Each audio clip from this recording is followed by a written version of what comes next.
Hello दोस्तों, नमस्कार। Welcome back to my YouTube channel Roshan geography वाला पर आपका हार्दिक स्वागत है। दोस्तों, आज हम बात करेंगे आरआरबी एनटीपीसी के मोस्ट इम्पॉर्टेंट पीवाईक्यू जो हमारे एग्ज़ामों में पूछा गया है। तो चलिए हम मोस्ट रिपीटेड क्वेश्चनों को one by one top 50 question आपके स्क्रीन पर कराएंगे। तो चलिए स्टार्ट करते हैं। आपके स्क्रीन पर पहला क्वेश्चन है, किस कानूनी दस्तावेज ने स्वतंत्रता के बाद रियासतों को भारत या पाकिस्तान में शामिल होने की अनुमति दी है? बताइए कौन से दस्तावेज थे? तो वह दस्तावेज था अधिनियम लिखत। B is the right answer. चलिए नेक्स्ट क्वेश्चन आपकी स्क्रीन पर, मद्रास पट्टनम शहर जो बाद में विस्तारित होकर आधुनिक चेन्नई के रूप में विकसित हुआ को ईस्ट इंडिया कंपनी ने स्थानीय राजाओं से निम्नलिखित में से किस वर्ष खरीदा था? तो यह 1639 में खरीदा था। चलिए नेक्स्ट क्वेश्चन आपकी स्क्रीन पर, ग्रंथों के अनुसार गुप्त साम्राज्य काल के दौरान सेना की कौन सी टुकड़ी सेना के हिस्सों होने के पश्चात भी युद्ध में विरल हो गई थी? तो वह कौन थी? तो वह रथ थी। सी is the right answer.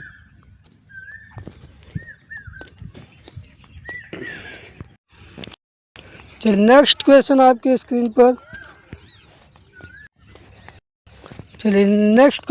Screen पर, शेरशाह के प्रशासन के दौरान किसी गांव में कानून और व्यवस्था बनाए रखने के लिए निम्नलिखित में से कौन सा अधिकारी जिम्मेदार था? तो वह सिकदार जो था वह कानून और व्यवस्था बनाए रखने के लिए जिम्मेदार था। चलिए नेक्स्ट क्वेश्चन आपकी स्क्रीन पर, भारत में तीसरे प्रेसिडेंसी बैंक के रूप में बैंक ऑफ मद्रास की स्थापना कब हुई थी? बताइए बैंक ऑफ मद्रास की स्थापना कब हुई थी? तो वह 1843 में हुआ था। नेक्स्ट क्वेश्चन आपकी स्क्रीन पर, अर्थशास्त्र के दौरान अर्थशास्त्र में वर्णित मौर्यकालीन नगर प्रशासन के प्रशासनिक प्रमुख को किस नाम से संबोधित किया जाता है या किया जाता था? तो नागरिक के रूप में उसको संबोधित किया जाता था। अर्थशास्त्र में वर्णित मौर्यकालीन नगर प्रशासन के प्रशासनिक प्रमुख को नागरिक के रूप में संबोधित किया जाता था। चलिए आपके स्क्रीन पर नेक्स्ट क्वेश्चन है भाई, श्री अरबिंदो निम्नलिखित में से किस वर्ष बड़ौदा में अपने पद से इस्तीफा देकर कलकत्ता चले गए और वहां शीघ्र ही वे राष्ट्रपति आंदोलन के प्रमुख नेता बन गए? यह सन 1906 की बात है। चलिए नेक्स्ट क्वेश्चन आपकी स्क्रीन पर, प्रथम पिछड़ा वर्ग आयोग की नियुक्ति किस वर्ष की गई थी? तो यह 1953 में की गई थी। प्रथम पिछड़ा वर्ग आयोग की नियुक्ति 1953। ये मोस्ट इम्पॉर्टेंट क्वेश्चन है जो कि कई बार रिपीट हुआ है। ये सिर्फ सेकंड में पूछा गया क्वेश्चन है। यहाँ इम्पोर्टेंट पीवाईक्यू कराया जा रहा है जो कि हमारे एग्जाम में रिपीट क्वेश्चन हो। चलिए नेक्स्ट क्वेश्चन आपकी स्क्रीन पर, रालेट सत्याग्रह के आयोजन में महात्मा गांधी को डैश स्थित फिरंगी उलेमा समूह के अब्दुल बारी की सहायता प्रदान की गई थी? तो कहाँ पर? तो वह लखनऊ में स्थित फिरंगी उलेमा समूह के अब्दुल बारू ने सहायता प्रदान की थी। चलिए नेक्स्ट क्वेश्चन आपकी स्क्रीन पर, पल्लव राजाओं ने कौन सी उपाधि धारण की ताकि यह दर्शाया जा सके कि उनका शासन धर्मशास्त्रों के सिद्धांत द्वारा निर्देशित था? वह धर्म महाराजा के सिद्धांतों द्वारा निर्देशित था। नेक्स्ट क्वेश्चन आपकी स्क्रीन पर, खरवार आंदोलन का नेतृत्व किस करिश्माई नेता ने किया था? खरवार आंदोलन, तो वह भागीरथ मांझी जी जो थे वह खरवार आंदोलन का नेतृत्व किया, जो कि एक करिश्माई नेता थे। नेक्स्ट क्वेश्चन आपकी स्क्रीन पर, निम्नलिखित में से कौन सा राजा हर्ष के शासनकाल का शिलाभिलेख नहीं है? तो Muzaffarnagar is the right answer. यह शिलालेख नहीं है। बाकी नालंदा, मुहर्रे, बांसखेड़ा, ताम्रपत्र या एलोहाल शिलालेख ये सभी हर्ष के शासनकाल के शिलालेख हैं।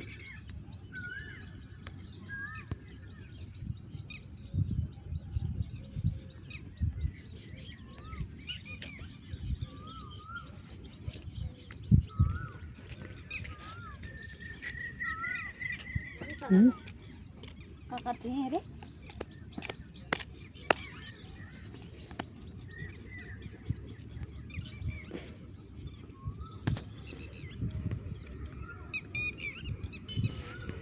चलिए नेक्स्ट क्वेश्चन आपकी स्क्रीन पर। भगीरथ मांझी ने संथालों से क्या वादा किया था कि यदि उनकी शिक्षाओं का पालन करेंगे तो उन्हें क्या मिलेगा? तो उनको आदिवासी राज्यों की पुनः स्थापना मिलेगा। चलिए नेक्स्ट क्वेश्चन आपकी स्क्रीन पर। रैयतवाड़ी बंदोबस्त के संबंध में निम्नलिखित में से कौन सा कथन सही है? इसे थॉमस मुनरो ने विकसित किया था। यह बंदोबस्त सीधे किसानों के साथ बनाया गया था, लेकिन जमींदारों के साथ नहीं बनाया गया था। इसका परिसर टापू के कब्जे वाले क्षेत्रों के में छोटे पैमानों पर किया गया था। इसे सफल पाते हुए इसे फिर गंगा मैदानों में लागू किया गया। सही संयोजन क्या है इसमें से?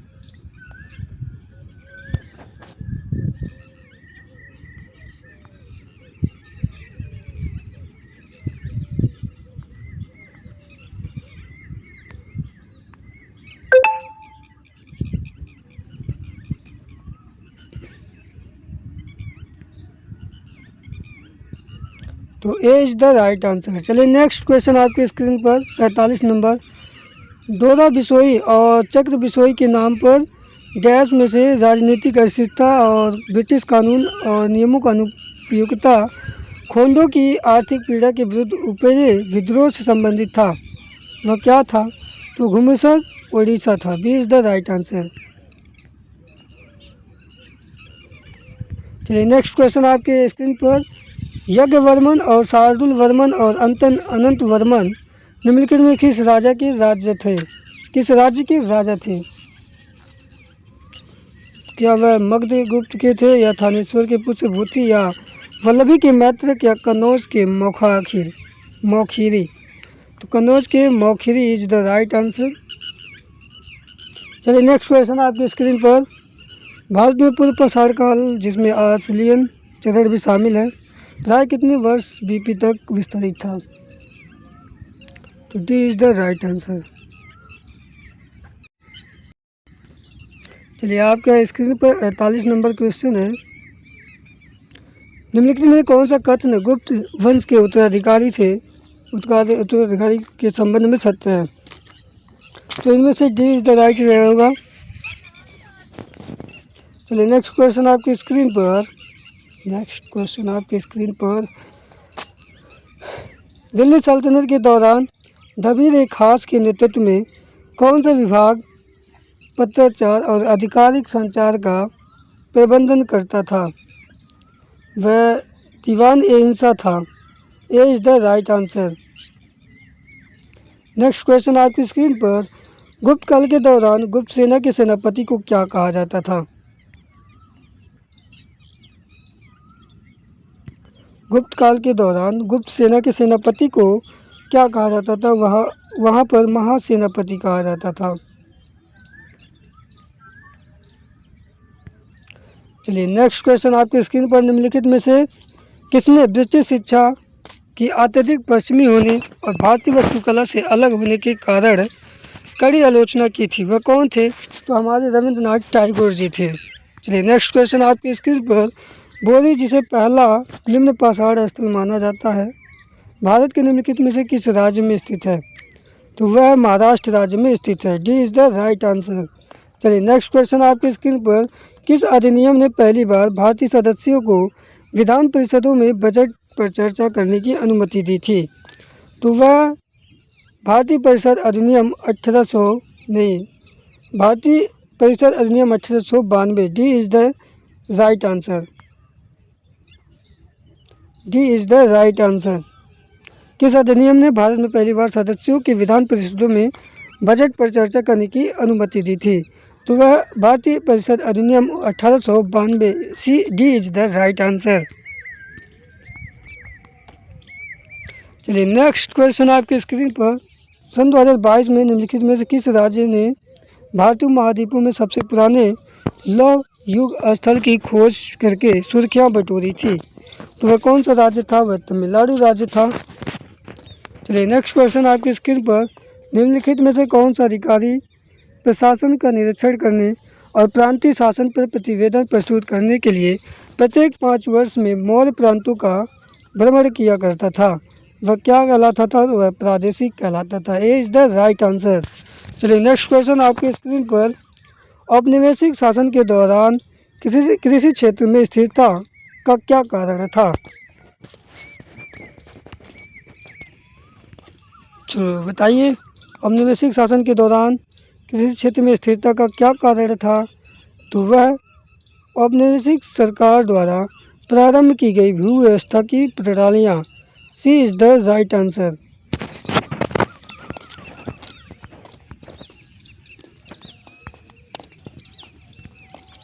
चलिए नेक्स्ट क्वेश्चन आपके स्क्रीन पर। बहादुर शाह जफर और उनकी पत्नी बेगम जिन्नत महल को रंगून की जेल में कब भेजा गया था? तो वह 18 अक्टूबर 1858 को भेजा गया था। A is the right answer. चलिए नेक्स्ट क्वेश्चन आपके स्क्रीन पर। सातवाहन साम्राज्य के दौरान आहार या राष्ट्र शब्द किसको संदर्भित करता है? वह जिला को संदर्भित करता था, आहार और या राष्ट्र शब्द। चलिए नेक्स्ट क्वेश्चन आपके स्क्रीन पर। निम्नलिखित में से कौन सा मुंडा के विद्रोह के दौरान बिरसा मुंडा द्वारा मुंडा आदिवासी समुदाय को सुझाया गया सुधार नहीं है? क्या शराब पीना छोड़ दो यह बताया गया था, या जादू टोने या जंतर मंत्र में विश्वास न करना, या अतीत में जीना छोड़ दो, या अपनी भूमि पर खेती करना? तो अतीत में जीना छोड़ दो। सी इज़ द राइट आंसर।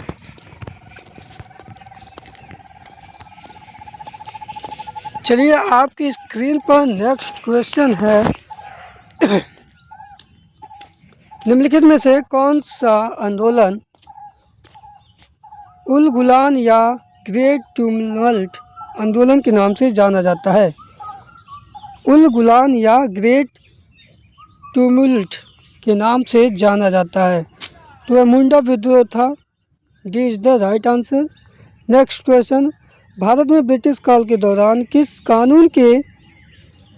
कानून ने अंतर्जातीय और अंतर्धार्मिक विवाह की अनुमति दी थी? वह कौन सा कानून था? तो वह कानून 1872 का अधिनियम था। सी इज़ द राइट आंसर। चलिए नेक्स्ट क्वेश्चन आपके स्क्रीन पर। निम्नलिखित में से किसने British India steam navigation company को चुनौती देने के उद्देश्य से दक्षिण तमिलनाडु के एक तटीय शहर तूतीकोरिन ने स्वदेशी स्टीम नेविगेशन कंपनी में को प्रसारित किया था? उसके लिए धन जुटाया और उसका संचालन किया? तो B is the right answer. V O. Chidambaram Pillai. चलिए आपकी स्क्रीन पर नेक्स्ट क्वेश्चन है 63 नंबर। महात्मा गांधी ने हरिजन आंदोलन के समर्थन में 21 दिवसीय आत्मशुद्धि उपवास निम्नलिखित में से किस तिथि को शुरू किया गया था? महात्मा गांधी ने हरिजन आंदोलन के समर्थन में 21 दिवसीय आत्मशुद्धि उपवास निम्नलिखित में से किस तिथि को शुरू किया था? तो वह तिथि थी 8 मई 1933। सी इज़ द राइट आंसर। चलिए नेक्स्ट क्वेश्चन आपके स्क्रीन पर। 6ठी शताब्दी में बिजान्टियम द्वारा रेशम का उत्पादन सीखने के कारण निम्नलिखित में से कौन सा विदेशी व्यापार संबंध बुरी तरह से प्रभावित हुआ? तो वह इंडो बिजान्टियन व्यापार। D is the right answer. चलिए नेक्स्ट क्वेश्चन आपकी स्क्रीन पर। औपनिवेशिक काल के दौरान डैश में आसफ जाही राजवंश की स्थापना हुई थी? तो Hyderabad is the right answer. Next question आपकी स्क्रीन पर। अंग्रेज़ों द्वारा उनके राज्य के प्रशासनों को हथियार लेने के विरोध में रामगढ़ की रानी अनंतबाई लोधी ने निम्नलिखित में से किस क्षेत्र में 4000 सैनिकों की सेना का गठन और नेतृत्व किया? तो मध्य प्रदेश के मंडला क्षेत्र। D is the right answer.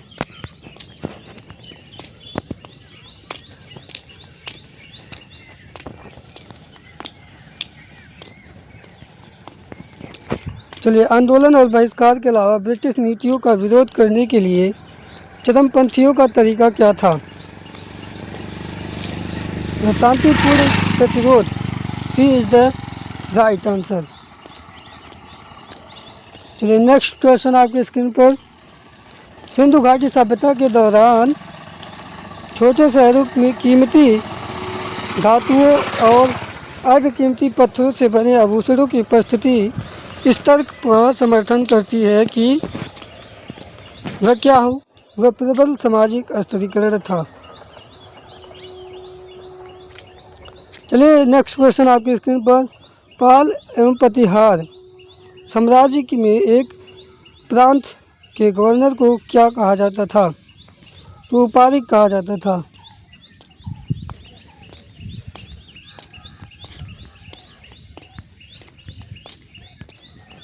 चलिए विभाजन के बाद हुए दंगों को शांत करने के लिए भारतीय प्रधानमंत्री जवाहरलाल नेहरू और पाकिस्तान के प्रधानमंत्री के बीच दिल्ली समझौते पर हस्ताक्षर कौन किए थे?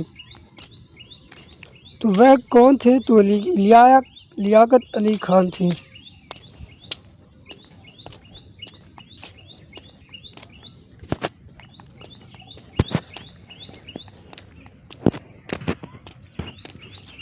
चलिए नेक्स्ट क्वेश्चन आपकी स्क्रीन पर। निम्नलिखित में से किस वर्ष एडवर्ड प्रिंस ऑफ वेल्स ने अपने पिता किंग जॉर्ज पंचम की ओर से प्रथम विश्व युद्ध के दौरान निभाई गई महत्वपूर्ण भूमिका के लिए राष्ट्र को धन्यवाद देने के लिए भारत का दौरा किया था? तो यह 1921 की बात है। सी इज द राइट आंसर। चलिए नेक्स्ट क्वेश्चन आपकी स्क्रीन पर। निम्नलिखित में से कौन सा विषय 1919 के भारत सरकार अधिनियम के तहत हस्तांतरित विषयों का भाग नहीं था? कि वह स्थानीय स्वशासन, शिक्षा, स्वास्थ्य और पुलिस। तो police D is the right answer.